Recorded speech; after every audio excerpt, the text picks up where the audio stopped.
दरभंगा में आज राहुल गांधी के छात्र न्याय संवाद यात्रा एक चर्चा का विषय बना हुआ है। ये खबर आज राष्ट्रीय खबर बनकर के पूरे देश में और कई यूट्यूब चैनल और कई नेशनल चैनलों पे भी ये चलाया जा रहा है। मुद्दा सिर्फ एक ये था कि जो राहुल गांधी अंबेडकर छात्रावास में जाकर के छात्रों से मिलकर के संवाद करना चाहते थे, लेकिन ज़िला प्रशासन के द्वारा अंतिम समय में उस यात्रा की अनुमति उस स्थान के लिए नहीं देकर के दूसरे स्थान के लिए दी गई, जिसको लेकर के दिन भर ये ड्रामा चलता रहा। बहरहाल इस यात्रा की तमाम खबरें आप देख चुके हैं, लेकिन इस यात्रा की एक महत्वपूर्ण कड़ी ये थी कि दरभंगा एयरपोर्ट से लेकर के कार्यक्रम स्थल तक इसकी जो बहुत सारी तस्वीरें हैं वो शायद आप तक नहीं पहुंच पाई हैं।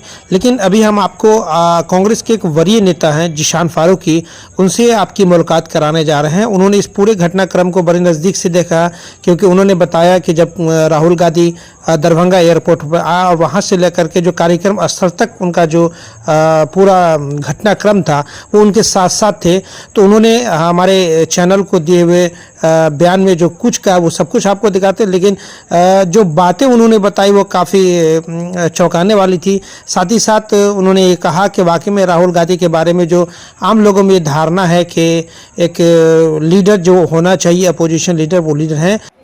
जिशान फारूकी के साथ उनके जो सहयोगी हैं सैयद शाहनवाज अहमद, वो भी थे। उन्होंने भी जो है वो तमाम जो है वो घटनाक्रम को बड़ा नज़दीक से देखा। उन्होंने भी बताया कि जो राहुल गांधी हैं वाकई में जो लीडर ऑफ अपोजिशन होना चाहिए वो सारी क्वालिटी उनमें दिखी कि लगातार ज़िला प्रशासन के द्वारा उन्हें डिटेन करने की कोशिश की गई, बावजूद उसके वो अपने लक्ष्य की तरफ जो है वो केंद्रित थे और अंततः वो जो है वो कार्यक्रम स्थल पर पहुँच गए। तो चलिए जिशान फारूकी ने हमारे चैनल को जो बयान दी है वो आपको हम दिखाते हैं। देखिए, इस यात्रा का मकसद था दलित समुदायों के साथ राहुल गांधी की बातचीत।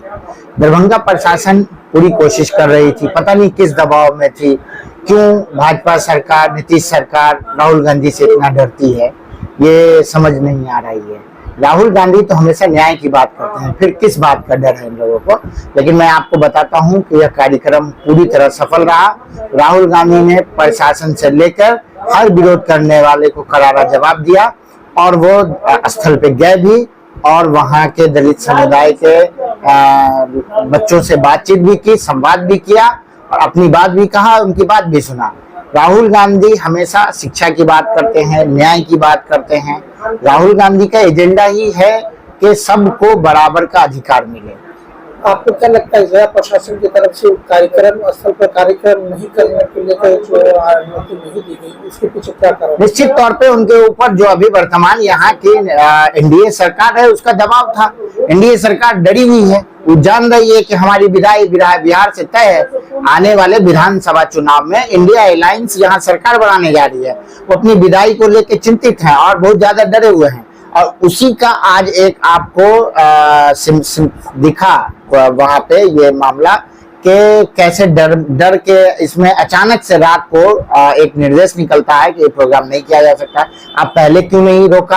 आप पहले क्यों पिचिंग करवाया रोड को? आप क्यों पहले कार्यक्रम स्थल क्या, हम लोग परसों भी गए थे कार्यक्रम स्थल पे, डीएम साहब आए थे, एसएसपी साहब आए थे, डीएसपी साहब आए थे, क्यों गए आप जब कराना नहीं था प्रोग्राम? तो आप लास्ट टाइम में अचानक से सरकार के दबाव में आ जाते हैं या सरकार के किसी नेता के दबाव में आ जाते हैं और निर्णय ले लेते हैं कि प्रोग्राम नहीं किया जाएगा।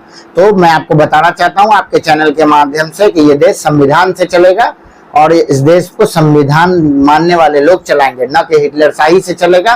और आज उसका ताजा उदाहरण है कि संविधान के को मद्देनजर रखते हुए राहुल गांधी स्थल पे आए, अपनी बात रखा और फिर वापिस गए। वहाँ मौजूद भीड़ को जिला प्रशासन के द्वारा ये कहकर डराया गया कि 144 धारा लगी हुई है, सब पर कार्रवाई होगी, फिर भी लोग डटे रहे।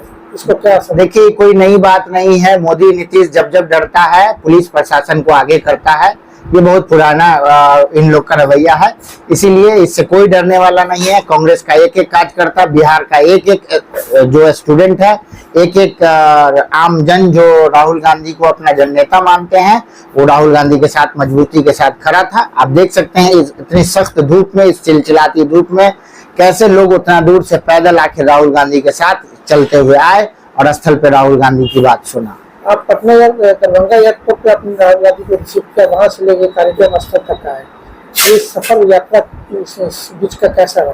देखिए, जब वहां पे एयरपोर्ट पे भी डीएम साहब आए थे, वहां भी वार्ता हुई, उसके बाद ये लोग वहां से लेके आए और फिर इन लोगों ने छल से घुसवा लिया इसको, यात्रा को, राहुल जी की जो पूरी यात्रा थी उसको राज कैंपस के अंदर ताला खुलवाते और फिर वहां मेन गेट बंद कर दिया कि नहीं आए। फिर वहां किसी तरीके से प्रशासन के दबाव को भेजते हुए वहां से राहुल जी की यात्रा आगे बढ़ी। इन लोगों ने अपनी पूरी कोशिश की। लास्ट में जब ये खानका चौक पे पहुंचे तो पूरी बैरिकेटिंग की हुई थी। राहुल जी ने गाड़ी से उतरे और सीधे किसी से कुछ बिना बोले हुए बैरिकेड के बगल से तोड़ते हुए आगे बढ़ गए। उनका एक ही मकसद था कि उनको दलित बच्चों से मिलने से कोई नहीं रोक सकता है। जितना इस देश पे हर आदमी का अधिकार है उतना ही दलितों का अधिकार है। आप दलितों को किसी भी तरीके से डरा नहीं सकते हैं या उनको उनके नेता से मिलने से नहीं रोक सकते हैं। इस कार्यक्रम को आप सफल मानते हैं? निश्चित तौर पे राहुल गांधी का प्रोग्राम हो और सफल ना हो ऐसा हो ही नहीं सकता है, क्योंकि राहुल गांधी जन जन के नेता है, राहुल गांधी गरीबों के नेता है, राहुल गांधी हवाई नेता नहीं है, राहुल गांधी जमीन पे चलने वाले नेता। आपने देखा है उनका कन्याकुमारी से कश्मीर तक का यात्रा देखा है। तो राहुल गांधी तो जमीन के नेता है, उनको कोई फर्क नहीं पड़ता है कि उनको इस कड़ी धूप में गाड़ी से उतर के और 2 किलो 3 किलोमीटर पैदल चलना पड़ा, क्योंकि वो तो आदी है। वो तो गरीबों को समझते हैं, गरीबों की बातों को समझते हैं, गरीब की तकलीफ को समझते हैं। वो कोई फर्क नहीं पड़ा। आप देखें, आप दूसरा कोई मिसाल नहीं है कि आपने कभी देखा है मोदी जी को इतना पैदल चलते, आपने कभी देखा है नीतीश जी को इतना पैदल चलते? संभव ही नहीं है। इन लोग की मानसिकता, आप अभी देखा होगा लास्ट टाइम प्रधानमंत्री जी का प्रोग्राम हुआ, यहाँ ऐसी स्थिति उत्पन्न कर दी प्रशासन के द्वारा, वो आपको मचवा दिया गया कि प्राइवेट स्कूल को जबरन बंद कर दिया गया, उसकी बस को ले लिया गया, करोड़ों रुपया सरकारी खर्च किया गया सिर्फ भीड़ जुटाने के नाम पे। तो ये तो सारी दुनिया जान रही है, पूरा देश जान रहा है कि यहाँ हिटलरशाही चल रहा है, कानून व्यवस्था नाम की कोई चीज नहीं है। तो आज राहुल जी ने दिखाया कि ये देश संविधान से चलता है और संविधान उनको अधिकार देता है कि वो जहां चाहे जब चाहे जाए और लोगों से संवाद करें, लोगों को अपनी बात कहें और लोगों से अपनी बात सुनें। एक आखिरी सवाल, इस कार्यक्रम की सफलता के पीछे किन को आप श्रेय देंगे? देखिए, इस कार्यक्रम की सफलता के पीछे कांग्रेस के तमाम कार्यकर्ता, छोटे बड़े सभी नेता और पूरे बिहार के आम आवाम का हाथ है इसको सफल बनाने में। इसी बीच एक बड़ी खबर ये आ रही है कि इस पूरे घटनाक्रम को लेकर के जिला प्रशासन के द्वारा राहुल गांधी सहित 20 लोगों और पर एफआईआर दर्ज की गई है और साथ ही साथ 100 अज्ञात लोगों के नाम जो है वो एफआईआर दर्ज की गई है। इसको लेकर के जिला प्रशासन के अनुमंडल पुलिस पदाधिकारी और अनुमंडल पदाधिकारी के द्वारा एक प्रेस कॉन्फ्रेंस आयोजित की गई है। उसमें उन्होंने क्या कहा, चलिए वो भी आपको दिखाते हैं। Bureau report, Darbhanga. जिसे उनके द्वारा जो अनुमति मांगी गई थी तो उनको टाउन हॉल दिया गया था, बट उनके द्वारा टाउन हॉल ना जा करके दूसरा एक छात्रावास है जहां का डिमांड किया जा रहा था, जिसकी अनुमति नहीं दी गई थी, वहां उनके द्वारा जाके सभा किया गया, जिसमें मेरे द्वारा वहां पे धारा BNS की 163 मैंने वहां पे निषेधता लागू की थी, जिसका उल्लंघन हुआ है। तो उसके उल्लंघन के आलोक में वहां पे जो मैजिस्ट्रेट प्रतिनियुक्त थे उस छात्रावास को देखने के लिए उनके द्वारा एफआईआर दर्ज कराया गया है और दूसरा एफआईआर दर्ज कराया गया है जिला कल्याण पदाधिकारी के द्वारा, क्योंकि वो कल्याण छात्रावास है और बिना अनुमति के उस छात्रावास में प्रोग्राम किया गया और सभा किया गया है। नामजद लगभग 20 लोग हैं और अज्ञात कम से कम 100 लोग हैं। उसमें अपने माननीय लोकसभा सांसद राहुल गांधी जी हैं, आपको यहाँ के MLC हैं, MLA भी हैं और कुछ प्रेसिडेंट भी हैं कांग्रेस।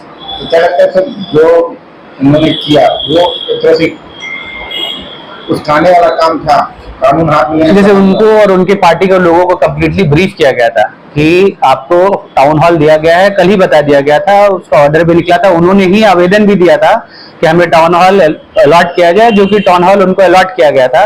उसके बावजूद भी पता नहीं किन कारणों से वो टाउन हॉल नहीं जाके छात्रावास जाना चाह रहे थे, जो कि प्रतिबंधित था, क्योंकि वो जेड+ सिक्योरिटी भी है, तो हमें मैजिस्ट्रेट और पुलिस प्रतिनियुक्त करना होता है। तो अकॉर्डिंगली हम लोगों ने एयरफोर्स से अपना टाउन हॉल तक ले पुलिस और फोर्स मैजिस्ट्रेट प्रतिनियुक्त किया हुआ था, लेकिन वो इतर उसके चले गए जहां पे पुलिस प्रतिनियुक्ति नहीं थी और मैजिस्ट्रेट नहीं था। उनके साथ साथ बाकी लोगों के लिए भी ये चिंता की बात थी। आपसे लगातार साथ चल रहे थे उनको? मैं उनसे लगातार यही कह रहा था कि सर उस स्थल पे BNS 163 लागू है, 200 मीटर की परिधि में ना जाए, नहीं तो फिर मजबूरन क्या है उसमें FIR दर्ज कराना पड़ेगा। मेरे भी द्वारा उनको बार बार इसी चीज की बताई जा रहा था उनको कि सर वहां नहीं जाया जाए, आपका ये स्थल टाउन हॉल है, कार्यक्रम वहां जाके किया जाए। जैसा आप लोग जान रहे हैं, जो प्रस्तावित और परमिटेड जगह थी वहां न जाकर कहीं और सभा की गई है। उसी के फलस्वरूप प्रखंड कल्याण पदाधिकारी जो मजिस्ट्रेट के रूप में तैनात थे, उन्होंने 163 BNSS के उल्लंघन के लिए केस किया है और दूसरा केस किया गया है जिला कल्याण पदाधिकारी जी के द्वारा। उन्होंने किया है कि अम्बेडकर छात्रावास में जहां परमिशन नहीं दिया गया था वहां जबरदस्ती घुसकर कार्यक्रमों को संपादित कराना।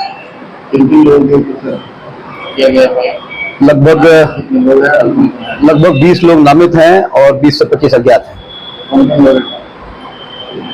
माननीय नेता प्रतिपक्ष लोकसभा श्री राहुल गांधी जी भी हैं, कांग्रेस के अन्य नेतागण हैं, विधायक भी हैं, जिला प्रभारी हैं और भी कई मान्य लोग हैं। क्या हो सकता है जो कुछ धाराएं हैं FIR में जो सुसंगत धाराएं हैं उनके अंतर्गत जो कार्रवाई की जानी है की जाएगी। रूल सेक्शन है, नॉन रूल सेक्शन भी है, 7.5 साल से कम वाले हैं। अभी उस पर चर्चा हो रही है, FIR लॉन्च होना बाकी है।